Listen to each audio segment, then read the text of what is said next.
My name is Dr. Ентони. I'm a practicing obstetrician gynecologist and I've performed over 1,200 abortions. Today I'm going to describe a second trimester surgical abortion called dilatation and evacuation, or D&E. A D&E is performed between 13 and 24 weeks of pregnancy. After administering anesthesia, the abortionist uses a weighted speculum, like this one, that opens the vagina widely. Because second trimester babies are so large, this greater access facilitates a late-term abortion. Late-term abortion requires that the cervix be prepared 24 to 48 hours in advance with laminaria. Laminaria is a type of sterilized seaweed that absorbs water over 8 to 12 hours and swells to several times its original diameter. Once removed, metal dilators can be used to further open the cervix as needed. Once the cervix has been stretched open, the suction tube is placed inside. A baby at 20 weeks gestation is as big as the length of my hand, from head to rump, not counting the legs.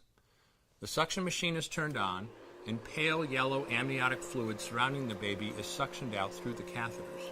With babies this big, they don't fit through catheters this size. The baby's bones and skull are too strong to be torn apart by suction alone. This is a Sofer clamp.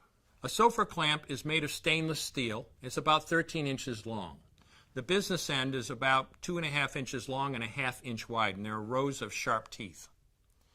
This is a grasping instrument. When it gets a hold of something, it does not let go. The abortionist uses this clamp to grasp an arm or leg.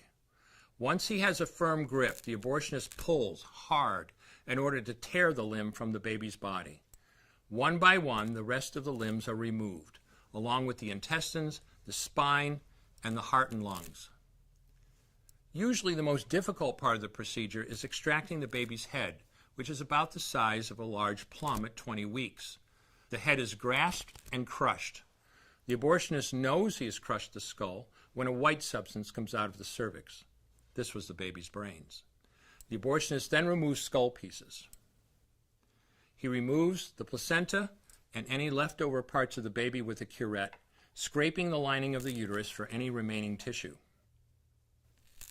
The abortionist then collects the baby parts and reassembles them to make sure that there are 2 arms, 2 legs, and all the pieces. Once all the parts have been accounted for, the abortion is complete. For the woman, this procedure carries a significant risk of major complications, including perforation or laceration of the uterus or cervix, with possible damage to the bowel, bladder, and other maternal organs. Infection and hemorrhage can also occur, which can even lead to death. Future pregnancies are also at greater risk for loss or premature delivery due to abortion-related trauma and injury to the cervix. As I mentioned at the beginning, I'm Dr. Ентони, and in the early part of my career as an OBGYN, I performed over 1,200 abortions. One day, after completing one of those abortions, I looked at the remains of a preborn child whose life I had ended, and all I could see was someone's son or daughter. I came to realize that killing a baby at any stage of pregnancy for any reason is wrong. I want you to know today, no matter where you're at or what you've done, you can change. Make a decision today to protect the preborn. Thank you for your time.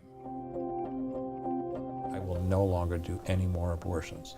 When you finally figure out that killing a baby that big for money is wrong, that it doesn't take you too long to figure out it doesn't matter if the baby is this big or this big or this big or maybe even this big, it's all the same.